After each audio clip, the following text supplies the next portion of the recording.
Laura, lots to talk with you about the new film Just in Time, and we're going to get into that in a moment. But I would love to actually talk first about your career. You've done so much movies, Broadway. What was it that led you into entertainment? Oh, I think I've been a storyteller since I came out of the womb. I've always loved singing, dancing, and acting. I used to act out Broadway musicals in my living room. I grew up with the Disney movies and like The Wizard of Oz and all of these movie musicals that I just really gravitated towards.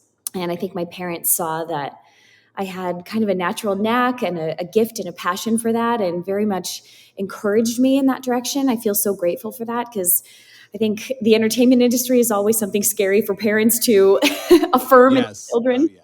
Yeah. And I did my first musical in second grade. I played a Munchkin in The Wizard of Oz at community theater, and like the theater bug bit, and it felt like that was my call and my purpose for a really long time. I did. I moved to New York when I was 21. I won a TV reality show that cast me in a Broadway show, and I got to play Sandy in Grease on Broadway for a year, and then continued to work there, and then only just kind of dipped my toe into the TV film world the last like 6 years, and have been very, very grateful to develop that skill and fall in love with being behind the camera as well. Yeah. What is it like sort of looking back at that second grade production, seeing where you came from? I'm sure there was a moment, and I'd love to hear that moment where you realized, okay, this is real. This is my career. I've actually made it professionally doing this. Talk a little bit about just when you realized that. It's interesting you say that because I remember when I was a Munchkin and I was looking at the actress playing Dorothy and going like, I want to do that. Like I want to play the lead girl or sing the main song or wear the blue dress. And I got to play Dorothy at a professional theater, the Minneapolis Children's Theater Company. I'm from Minnesota originally, when I was a senior in high school. And it felt like this full circle moment. I won an award in the like Star Tribune, which was the local newspaper. And I think, I mean, I was only a senior in high school. I was 18, but I was like, I think like this is it. Like, this is what I want. I had no interest or skill in any other field. I just was like, I think this is absolutely what I want to do with my life. And can I make a career doing this? Yeah, and it's kind of crazy how God puts that in people, in some people so young, where you just kind of know from the beginning, that this is what you're going to do, and this is where you've sort of been, put on this path.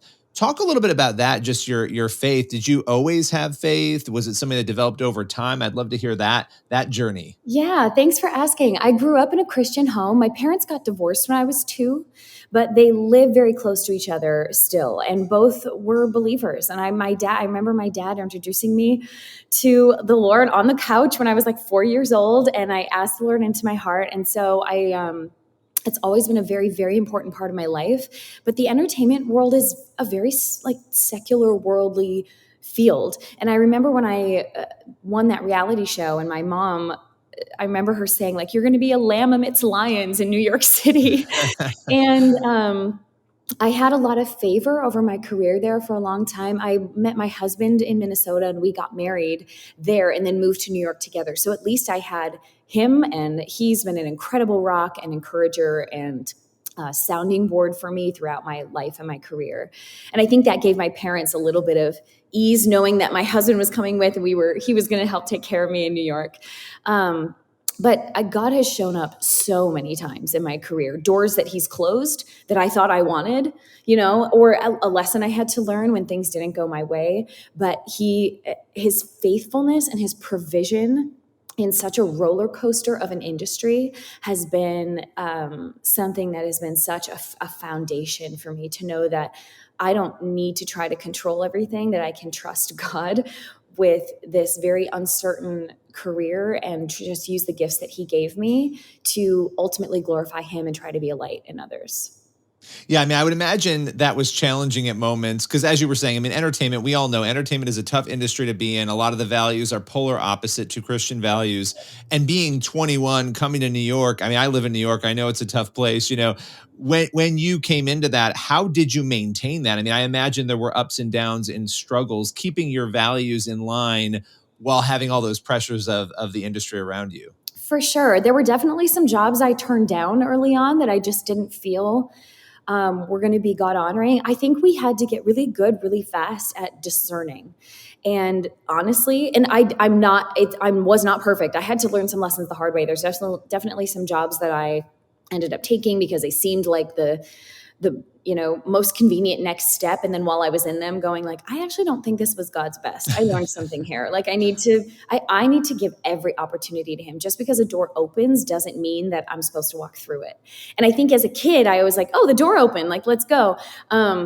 And it's learning to discern and listen to that still small voice and go, do I actually feel peace about this? Like, where's God's peace? And not giving in to the pressures of the world. And again, I've had to learn some lessons the hard way.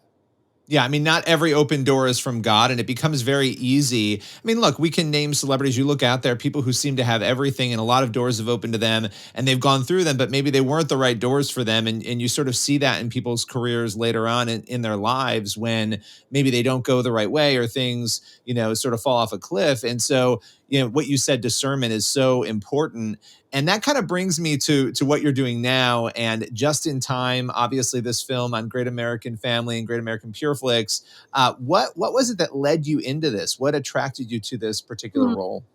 Well, I was so excited when I heard about this film. Candace Cameron Bure is executive producing, and she actually texted me. We've been acquaintances from afar for the last couple years, and she said, this is Great American Family's first Easter movie, and I'm executive producing, and would you read the script? We'd be honored to have you if you like the movie. And that alone was just I just felt so honored, so grateful to even be considered for an opportunity like this. I loved the script, and I think it tackles a topic that isn't seen in the media very much and represented in film, with a married couple struggling with infertility, and my character learning to have to surrender and ultimately find the Lord in this movie. And I just think it's so beautiful. It's uplifting. It's hopeful. There are so many redeeming messages and lessons of patience and perseverance that can be learned from this film. So I've never done a faith forward project like this, and it was really, really rewarding. I loved every second of it, and I'm so grateful that I got to do it. Yeah, in light of what you just said about the contents of the film, when you think about the audience and them walking away, of course, with any movie, you want people to be entertained, and uplifted. But what for you is success in the viewer? After somebody watches this, what do you want them really thinking and feeling?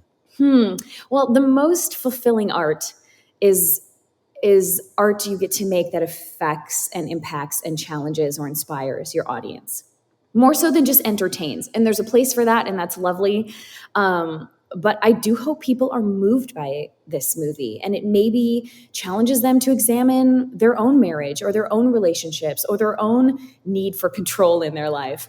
I think there are so many different eclectic characters in this movie, and hoping that an audience member can see themselves in at least one of these characters and maybe learn a lesson or go away kind of thinking or pondering or wanting to check out a verse in their Bible because someone mentioned it in the movie. I get really inspired by that, and that makes my job even more fulfilling to know that someone was changed, moved, or challenged by something they saw. Yeah, and would you say, I mean, this type of content, it's really interesting, the faith and family friendly content, and sometimes those things don't always go together. There's some faith movies, especially in recent years, that are really powerful movies, and they're not necessarily films you're going to watch with the whole family, right? Very true. And that's a good thing. I think we need to have more of that.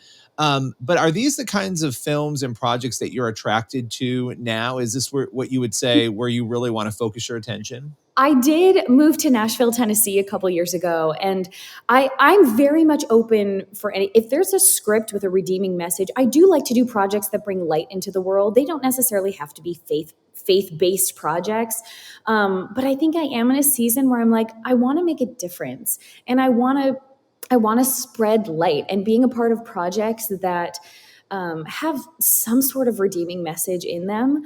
But you're right. I don't need to do squeaky clean. And again, good for that. There's a place for that too. And I love kids content. I have been a part of some kids content in the past. I do voiceovers and things like that as well. So I'm still very much in for all kinds of art and creativity. And movie making and music making that can span all genres, but I am definitely attracted to something that can impact an audience in a positive way. Yeah, no, absolutely. And one of the things, just looking at the spectrum, a lot of the stories, in the faith space that really need to be told, and maybe they haven't been yet, they're tough stories. Sometimes you have to get into that nitty gritty, difficult content to get to the other side of it. And so that's going to be interesting to see where I think this content is going to evolve, and there's going to be more different genres within, the space. But well, I've got to ask you one more question here. You've been in the industry for a while now. What has been the toughest, biggest lesson? And I know this is a very general question, but I'll throw it to you, that you have learned in your career working in entertainment. Oh, so good. Well, we're just going to dive in. I had a bout with cancel culture like 2.5 years ago, and that's what kind of made me feel like I didn't belong in New York anymore. And we had to get out of there and move to Tennessee. And in that, it was the most painful, kind of heartbreaking thing that I've ever gone through. But for better or for worse, I think I put a lot of my identity in my job. And God had to teach me that lesson of going, if I take that all away, who are you actually? What is your identity actually rooted in? And I had to learn to let go of what people think and trust that one voice, that his is the only voice that matters. And now, 2.5 years out, I see the beauty coming from the ashes, and he is using it for his good. But man, it was painful, and I'm still tender about it. He is so redeeming, and he is so good, and he walked me through even the darkest valley. And hopefully I'm only halfway through my life. I'm sure there will be more dark valleys, but I can always count on his faithfulness. Yeah, and in light of some of what you went through and the opinions that people had and the way that some of these issues have sort of transitioned and the way things have gone, I would imagine you feel a little vindicated in some in some ways, with where things stand. I don't want to get into the nitty gritty of it. I'm sure some people know about it, but I would imagine you do feel a little bit vindicated. But also those relationships, I would imagine people who were close to you and friends with you, they also participated in some of that frigidness towards you in the midst of that. That must have been tough. Absolutely. It's a lot of true colors were shown, and I lost a lot of relationships and, career, a 15-year career. And some people have come back, but there's still also just kind of a wedge because so many people didn't stand up or defend, and that's okay. Like, I don't blame anybody. I have gone through forgiveness, and I've also had to go through that, and God has taught me perseverance and endurance and fortitude and standing in the face of adversity, and again brought hope through having to walk through the fire. I feel like I've been refined. So yes, there is a little bit of that vindication, because I'm like, but I can't go on living my life expecting apologies or things like that. I've had to let go of that. And some of the relationships are mended, but we've also found a whole new community of people here in Tennessee that, like, we know that we're supposed to be here with, and that's been very wonderful as well. Well, and here you are, talking about a film. Your career has taken some really great and fascinating turns. The movie is just in time. Appreciate you taking the time today. Thank you so much for having me and for using your platform to also spread light and help share my story. So thanks.